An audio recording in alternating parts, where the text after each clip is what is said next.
இயேசுவின் இதய சொந்தங்களே, அனைவருக்கும் அன்பான வணக்கம்.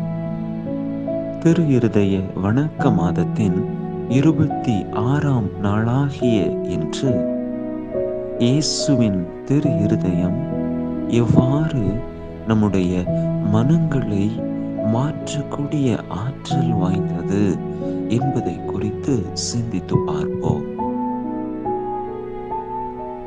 ஒரு முறை கொலைகாரன் ஒருவன் மரண தண்டனைக்கு உட்படுத்தப்பட்டான்.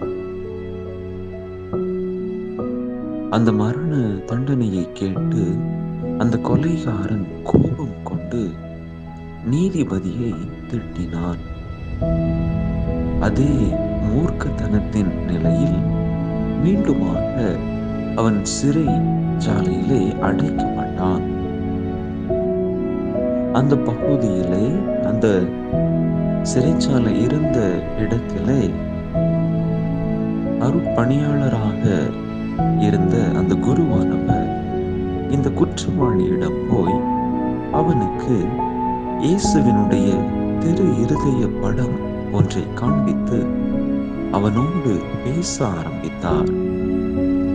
தொடக்கத்திலே அவன் முகத்தை திருப்பிக் கொண்டு பேசவும் இல்லை, இயேசுவினுடைய திரு இருதய படத்தை உற்று பார்க்கவும் இல்லை.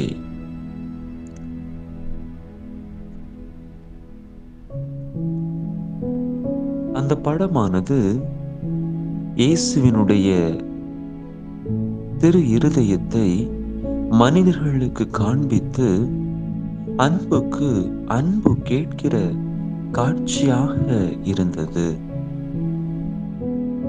இதை கண்ட அந்த குருவானவர் அப்பொழுது எதுவும் பேசாமல் அமைதியாக சென்று விட்டார். மீண்டுமாக மறுமுறை வந்து அதே படத்தை அவனுக்கு காண்பித்து அதை அவன் வணங்கவும் ஒரு சிறிய ஜெபத்தை தன்னோடு சேர்ந்து சொல்லவும்படியாக கேட்டுக்கொண்டார். ஆனால் அந்த பாவியானவன் அப்போதும் மௌனம் சாதித்தான். என்றாலும் கூட இயேசுவினுடைய திரு இருதய படத்தை சற்று திரும்பி பார்த்தான். என்ன ஆச்சரியம்!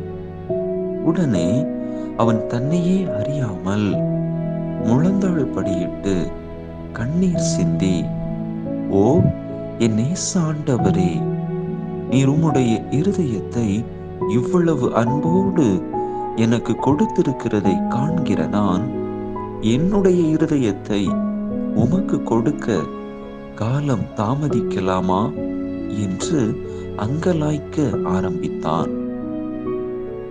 அது முதல் அந்த தீயவன் தன்னுடைய தீய குணங்களிலிருந்து முற்றிலுமாக மாறிவிட்டான்.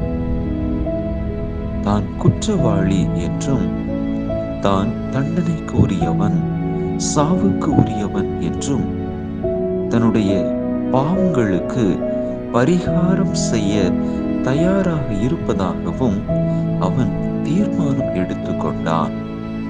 பிறகு நல்ல மனஸ்தாபம் கொண்டு ஒப்புரவு அருட்சாதனம் பெற்று நற்கருணையும் உட்கொண்டான்.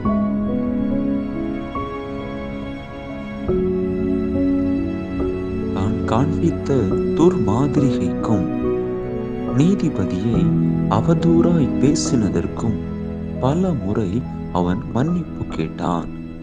கடைசியாக அந்த குருவானவரை நோக்கி, அன்புள்ள தந்தையே, நீர் இயேசுவின் திரு இருதய படத்தை எனக்கு காண்பித்ததற்காக உமக்கு மிகவும் நன்றி கடன் பட்டிருக்கிறேன்.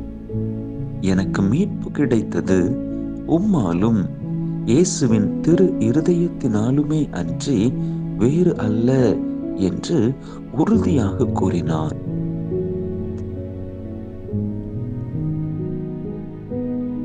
இயேசுவில் அன்பார்ந்த சகோதர சகோதரிகளே, இயேசுவினுடைய திரு இருதயமானது எப்பேற்பட்ட கல் நெஞ்சம் கொண்ட மனிதர்களையும் இழகச் செய்யும் ஆற்றல் வாய்ந்தது. ஒருவேளை நமக்கு தெரிந்த மற்ற மனிதர்கள் இப்படிப்பட்ட ஒரு பாவ சூழலுக்கு மத்தியிலே இருப்பார்களே என்றால், அல்லது நம்முடைய வாழ்வும் கூட ஒரு கல்லான வாழ்வாக இருக்கிறது என்று சொன்னால், நாம் இயேசுவினுடைய திரு இருதயத்தை உற்று பார்ப்போம். நிச்சயமாக நம்முடைய வாழ்விலே ஒரு மாற்றத்தை நாம் உணர்ந்து கொள்வோம். மற்றவர்களுடைய வாழ்விலும் மிகப்பெரிய மாற்றத்தை இயேசுவினுடைய திரு இருதய அன்பின் விளைவாக நம்மால் ஏற்படுத்த முடியும். எனவே நம்மால் இயன்றவரை இப்படிப்பட்ட பாவ சூழலுக்கு மத்தியில் இருக்கக்கூடிய மனிதர்களை இயேசுவினுடைய திரு இருதயத்தின் பால் திருப்புவோம். இயேசுவினுடைய திரு இருதய அன்பை நாம் மட்டும் உணர்ந்ததோடு மட்டும் நிறுத்திக் கொள்ளாமல், மற்றவர்களுக்கும் அந்த அன்பை எடுத்துச் சொல்லி அவர்களுடைய வாழ்விலும் ஒரு பெரிய மாற்றத்தை அல்லது சிறிய அளவிலான ஒரு மாற்றத்தையாவது நாம் ஏற்படுத்த முயற்சி செய்வோம். அப்பொழுது உண்மையிலேயே இயேசுவினுடைய திரு இருதயத்தின் பக்தர்களாக, அன்பர்களாக